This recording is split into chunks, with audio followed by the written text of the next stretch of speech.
Hey guys, Roger says hey. Scarlett's right down here panting. Okay, so I have something a little different today. This is actually a Patreon request made by David T. Now, when I first saw the title King Philip's War, I thought this was going to be something that took place over in the UK. I'm assuming Philip is a king of the UK or Britain. But when I looked it up on YouTube, it said King Philip's War, the most important American war you've never heard of. Now that I know it has to do with the United States or America, I kind of recall learning about this in history, or at least I remember it being mentioned. I do have this book, The Kings and Queens of Britain, that was sent to me by one of my viewers. So I'm just gonna look in here really quickly and see if King Philip is in here. Okay, so quick update, no King Philip in this, so that means that I guess he wasn't a monarch of Britain. Was he a king like over here in like in the maybe 1600s or early 1700s? Maybe he was like established himself as a king sort of over here. I can't remember. Like, I wish I could remember this from history. Well, I'm assuming this video is going to kind of tell me who he was, so I guess I will have a refresher on that. Now I kind of feel embarrassed that I thought he was a monarch in Britain. This also is going to be, it looks like, bringing in some Native Americans or Indians, as I guess is the proper term to call them these days. Probably going to have some brutal stories of like slaughter and stuff I'm expecting in this. I'm not sure. But I guess I'm going to learn about some of my own history over here in America that I don't know about, because it apparently is the war that I've never heard of before. And I haven't done a whole lot. I think I've done one video on American history. That was the 1812 video, the War of 1812.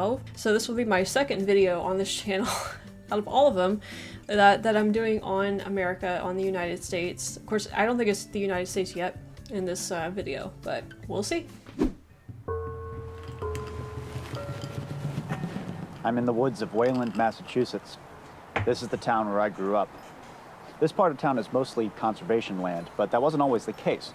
In fact, this trail right here, this used to be an important stagecoach route called the Old Berlin Road, and was traveled extensively on during colonial times.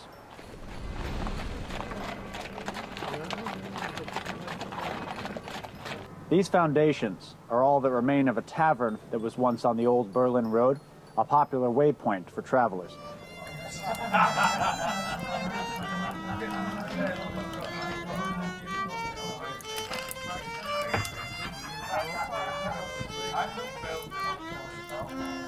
Apparently, the tavern attracted some rather disreputable characters, including a semi-mythical highwayman named Captain Lightfoot. It's said that Lightfoot was a careful man. Most highwaymen wore masks, but there was always a chance that one of their victims might identify them.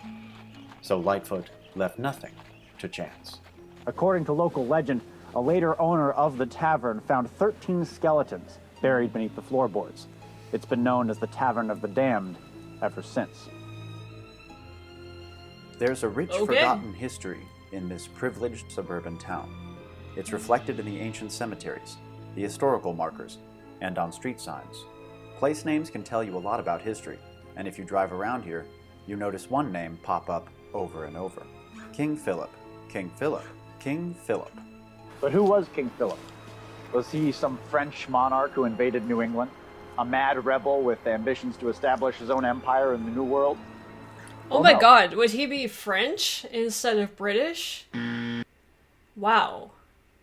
Okay. Wow, I was way off on that then, apparently. A mad rebel with ambitions to establish his own empire in the New World? Well, no. He was actually a Native American. King Philip was what the English called him, but his real name was Metacomet of Pokanoket. And a generation after the first Thanksgiving, he led a coalition of Native American tribes to battle against the ever-encroaching English colonists of... Yeah, this is ringing a bell now. I feel like I did learn about this. Okay. New England. King Philip's War, the conflict that bears Metacomet's Christian name, was the bloodiest war per capita in American history.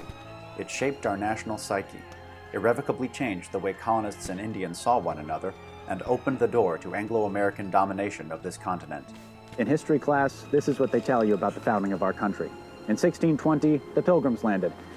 And then in 1776, we declared our independence. They never seem to talk about what happened in between. And they should, because it is a fascinating story. There's so much history to get into, but just consider this a simple introduction to this violent, chaotic, messy, deeply cynical chapter in American history. This is the story of King Philip's War. You know what? Okay, we're getting into some Native American music there, apparently. I think I learned about this in university, though, and not in, like, high school or middle school or whatever. Wow. It's very loud. Oh, great. We have beheadings going on with this. That's fantastic. You guys know I'm so squeamish with that. In 1675, there were 4 English colonies in New England. Massachusetts Bay, the largest, stretched from the Atlantic coast to the upper Connecticut River Valley. Plymouth centered around the Pilgrim's Landing and incorporated Cape Cod. Connecticut was made up of port towns on Long Island Sound and farming communities up the Connecticut River to the modern-day border with Massachusetts. Wait, so is Plymouth around... Oh, Plymouth, Massachusetts. Duh. Yes. For whatever reason, in my head, Plymouth is further up north, closer to Maine, like in the New Hampshire area. For some reason, I thought it was a little bit further north, but Plymouth, Massachusetts, of course, I know that. Oh my gosh. And farming communities up the Connecticut River to the modern-day border with Massachusetts. And then there's Rhode Island, the black sheep of the bunch. It was largely populated by Baptists, Quakers, and other religious exiles. About 20,000 white colonists lived in New England. For the most part, they were deeply religious Puritans who valued industry and evangelism above all else. Blessed are the poor in spirit. The Puritans' missionary work had been fairly successful. They had established several communities of praying Indians, Christian Algonquin people. The largest of these was Natick, Massachusetts. Praying Indians lived according to English customs, but did not enjoy the full rights of Englishmen. Most of them languished in poverty and dealt with constant prejudice from their white neighbors. The colonies were growing constantly, in size, population, and political power. The Native Americans of New England, on the other hand, were being squeezed out of their ancestral lands. There were about 10,000 natives across the region in 1675. The major tribes were the Nipmuc, the Mohegan, the Narragansett, and the Wampanoag. Historically, relations between these tribes had been cool at best. Each tribe was ruled by a sachem, a paramount chief. The sachem of the Pokanoket Wampanoag was Metacomet, King Philip himself. He was educated at Harvard, where he became intimately familiar with Puritan customs and probably spoke excellent English. But make no mistake, Went to Harvard?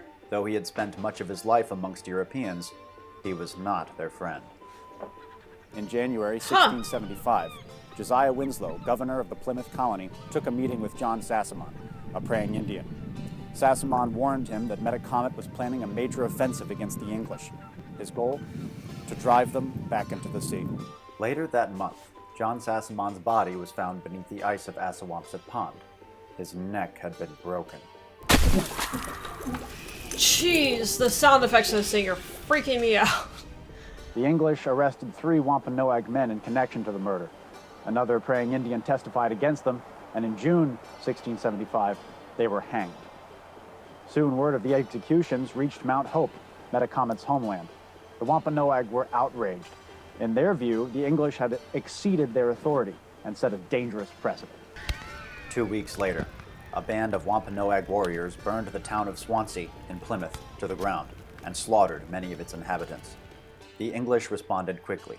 A joint military force of militia from Plymouth and Massachusetts Bay descended on Metacomet's base on Mount Hope. On June 27th, as the English militia prepared to sweep the Mount Hope Peninsula and destroy the Wampanoag, there was a total eclipse of the moon visible over Massachusetts.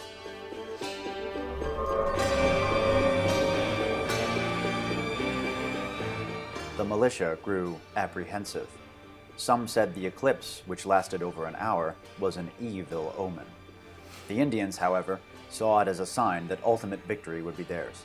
Under cover of darkness, the Wampanoag boarded canoes and slipped away to Pocasset country on the mainland to continue the fight. The English arrived at Mount Hope to find the Wampanoag wigwams deserted. Metacomet's escape ensured that the war would continue. Historians such as Douglas Edward Leach have suggested that war came before Metacomet was truly ready. Perhaps the attack on Swansea had been the work of a few hot-headed young warriors, acting contrary to Metacomet's orders. The Indians left no written records of the war, so we will never know for sure. But Metacomet did have one major tribe on his side. The powerful Nipmuc of central Massachusetts. Over the course of the summer and the autumn, they staged daring raids on English settlements, sending the colonies into a panic. The violence the Indians committed that summer was extreme. Men, women, children, and livestock were indiscriminately butchered, and the colonies seemed completely incapable of offering an effective defense. Is that a baby flying in the air right there? Women, children, and livestock were indiscriminately butchered, and the colonies seemed completely incapable of offering an effective defense.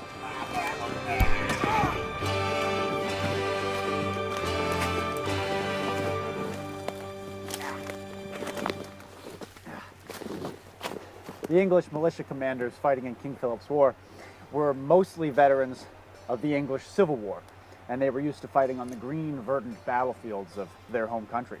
But fighting against an ambush in a swamp is an entirely different matter. In autumn, the Nipmuc attacked the Connecticut River Valley, driving farmers from their fields. So Massachusetts Bay militia gathered what crops they could find, loaded the harvest into wagons, and proceeded to the town of Hadley. En route, their caravan was ambushed. A large force of Nipmuc warriors, led by their cunning sachem Mutawump, sprung from the trees and smashed the English at the Battle of Bloody Brook. The harvest of the upper Connecticut River Valley was lost. For the English, it would be a lean winter. The onset of winter brought a lull in the fighting, which was extremely lucky for the English. In 6 months of war, they had failed to win a single military victory. The economic downturn caused by the razing of farms and homesteads was ruinous, and morale across the colonies was extremely low. The Wampanoag and Nipmuc had crossed the Rubicon, but not all the tribes of the region were quite so eager to raise their tomahawks against the English. The Mohegan of Connecticut, for example, were enthusiastically allied with the colonists. The Narragansett, however, remained neutral. Despite a pledge of loyalty to the colonies, they bore no love for their white neighbors, and tensions between the two groups were high. If the Narragansett joined the war on Metacomet's side, they would be perfectly positioned to attack Massachusetts on one side and Connecticut on the other. Colonial leaders lived in constant fear of this possibility. The war was going badly enough. A major offensive from another hostile tribe could prove apocalyptic. So delegates from each of the United Colonies met in Boston. They decided to attack the Narragansett preemptively. The colonies assembled an army of 1,000 men, the biggest New England had ever seen, and marched off to Rhode Island. Oh gosh, On this December is not 19th, gonna go well. 1675, after marching for days through the frigid wilderness of the Great Swamp, the army came across a heavily fortified Narragansett village. They took a moment to gawk at the fortifications. They were unlike anything the Algonquin had ever built. Then the English set about destroying them. The army discovered a weak point in the palisade, and soldiers led by Captain Samuel Mosley poured into the fort. Mosley was a cruel, racist Indian fighter. He thought of the natives like animals, so he slaughtered them like animals.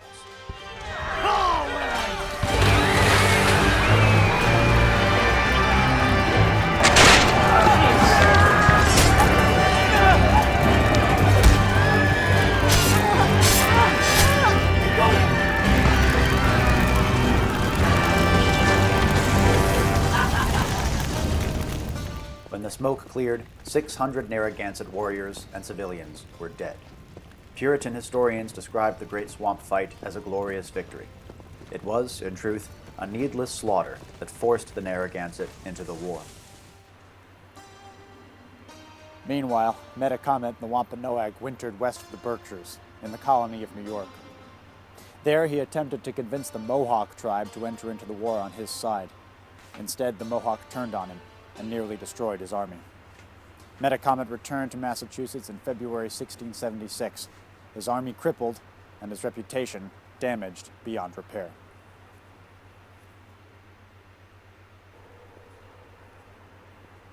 Spring brought more attacks on English villages. The natives were more ferocious and daring than ever. and their raids went all the way to the Atlantic coast. I think this guy's wearing a Civil War jacket or something. I don't know. The last great Native American victory of the war was fought right here in Sudbury, Massachusetts in April 1676. 500 Wampanoag and Nipmuc warriors surrounded a unit of Massachusetts militia and wiped them out. Nevertheless, the fire of native resistance was burning down to its embers. The fearsome Nipmuc, who had inflicted worse defeats against the English than any other tribe, were effectively neutralized at the Battle of Turner's Falls in May 1676. As for the Wampanoag, starvation and disease were taking their toll. Throughout the spring and summer, hundreds of hostile natives gave up the fight and surrendered to colonial authorities. The English were also changing up their tactics. The colonies, especially Plymouth, had begun to appreciate the value of allied native scouts and warriors, who were expert trackers and born guerrilla fighters. Metacomet saw the writing on the wall. He fled back to Mount Hope, his ancestral homeland. A dashing frontiersman named Captain Benjamin Church, commanding a small company of Englishmen and native allies, set off in pursuit. Church's men surrounded the Wampanoag camp at Mount Hope on August 12th before dawn. They took their positions and opened fire. During the battle, 2 of Church's men spotted a big Indian running through the forest.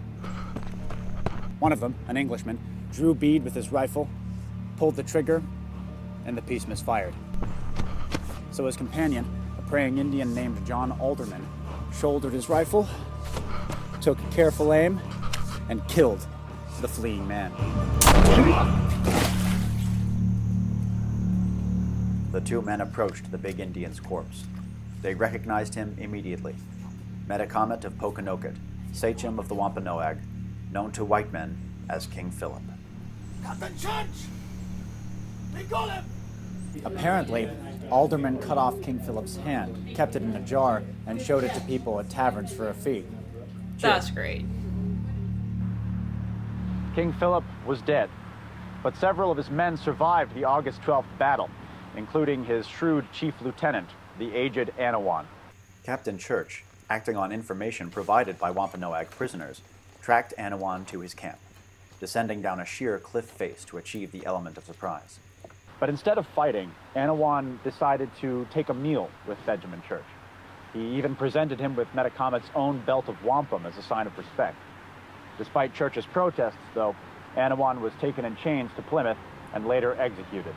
As a young man, Anawan had probably attended the first Thanksgiving, but he lived to see his tribe extinguished and his way of life brutally repressed. King Philip's war was a chaotic mess. The natives lost because of their lack of cohesion, as well as their inability to capitalize on their many strategic victories. The English won almost accidentally. Each campaign, each battle, was marred by incompetence at the highest level of command.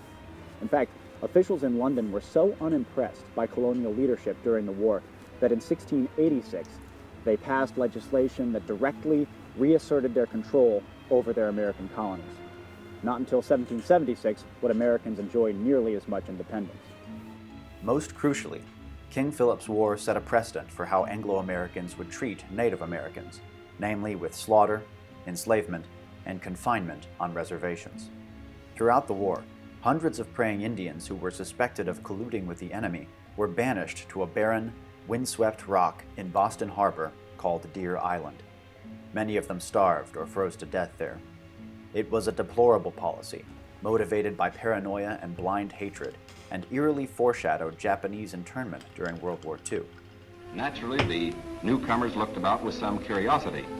They were in a new area, on land that was raw, untamed, but full of opportunity. I was actually thinking about Those that when they were Wampanoag, talking about Nipmuc, and Narragansett who survived King Philip's War fled west, to upstate New York and beyond. In June 1675, the English and the natives had shared power in New England. 18 months later, the white man was the undisputed master of all the land from the sea to the Hudson River. We all know there's a dark side to this country. The specter of Indian genocide looms over all of our flag waving, our apple pie, our baseball games. King Philip's War embodies that dark shadow, that conveniently forgotten history of theft, rape, mutilation, and slaughter. King Philip's War, the most important American war you've never heard of.